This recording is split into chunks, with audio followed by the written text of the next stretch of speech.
नमस्कार फ्रेंड्स, आज आपण खरवस बनवणार आहोत. तर एकदम साध्या सोप्या पद्धतीने मी बनवते. तर तुम्ही साहित्य नीट बघून घ्या. एक वाटी गाईचं दूध घेतलं आहे मी. हे अर्धी वाटी मी हंकड घेतलं. हंकड म्हणजे आपण जे दही आहे तर दह्यातलं पाणी काढून फक्त दही घेतलेलं अर्धी वाटी.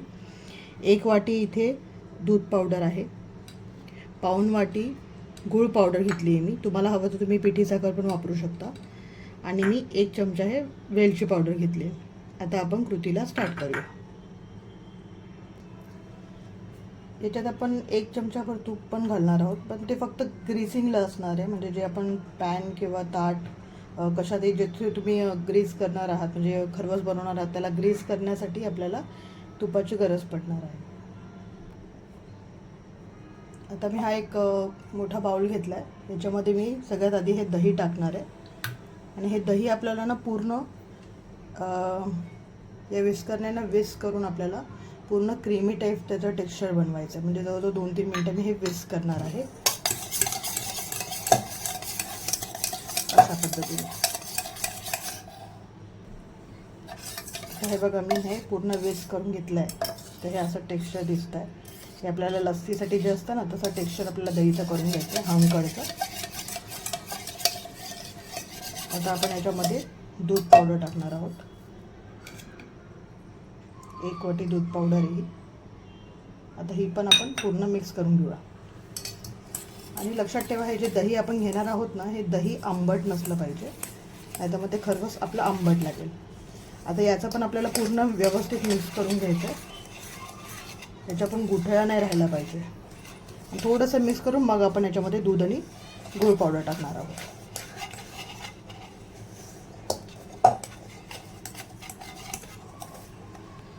आता आपण या स्टेजला याच्यामध्ये दूध आणि गूळ पावडर टाकूया.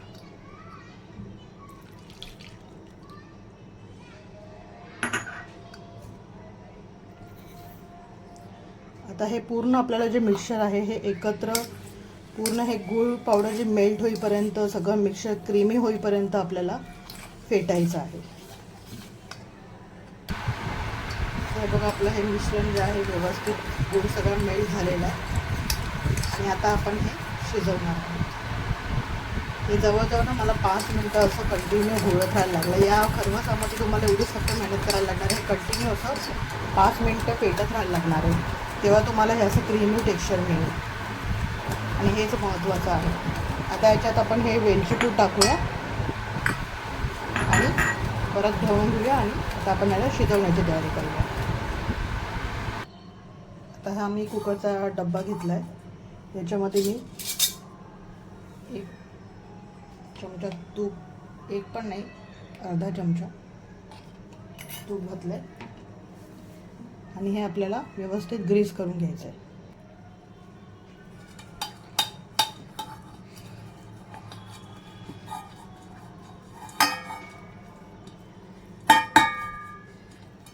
व्यवस्थित मी सगळीकडे असं ग्रीस करून घेतलं आहे.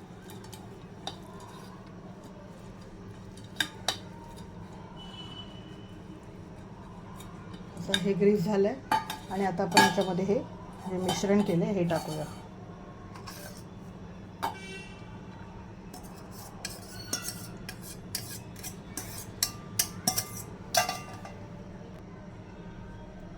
आता आपण हा टोप घेऊया. टोपामध्ये मी असं स्टँड ठेवते.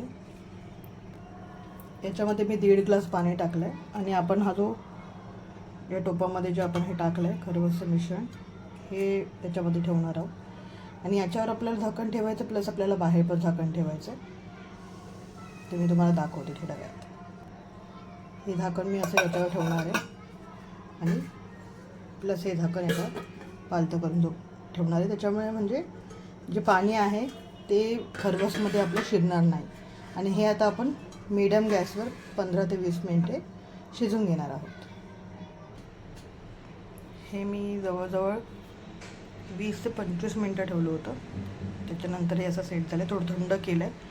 आणि त्याच्यानंतर आता हे आपण असं टूथपिक टाकून बघायचं आहे. हे बघा, क्लिअर निघतं आहे. म्हणजे हे सेट झालं आहे. आता त्याचा कलर जो आहे तुम्हाला चॉकलेटी दिसतोय, कारण आपण याच्यात गूळ टाकला आहे. तुम्हाला हवं तर तुम्ही साखर टाकू शकता. आता आपण हे फ्रीजमध्ये व्यवस्थित सेट करायला ठेवूया. बघा हे असं घट्ट झालेलं आहे. फ्रीजमध्ये सेट करायला ठेवूया आणि मग नंतर मी तुम्हाला त्याचे पीस करून टाकेन. आता हे आपण अर्धा तास फ्रीजमध्ये ठेवलं होतं आणि हे आता व्यवस्थित सेट झालं आहे. आता आपण याच्या वड्या पाडूया.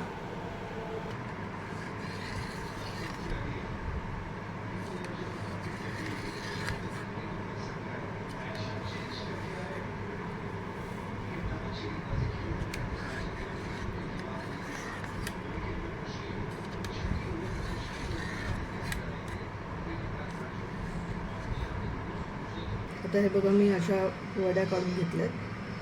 तुमच्याकडे जर वेळ असेल तर तुम्ही 2 तास हे फ्रीजमध्ये ठेवलं तर अजून जास्त घट्ट होईल, अजून छान वड्या पडतील. तर हे नक्की ट्राय करून बघा, खूप छान लागतं आहे खरवस. आणि याचा जो कलर आहे हा चॉकलेटी याच्यामुळे आला कारण मी गूळ टाकला आहे. तुम्हाला जर हवं असेल तर तुम्ही व्हाईट कलर आणण्यासाठी साखर टाकू शकता. हे नक्की ट्राय करून बघा आणि मला सांगा कसं झालं आहे ते. थँक्यू.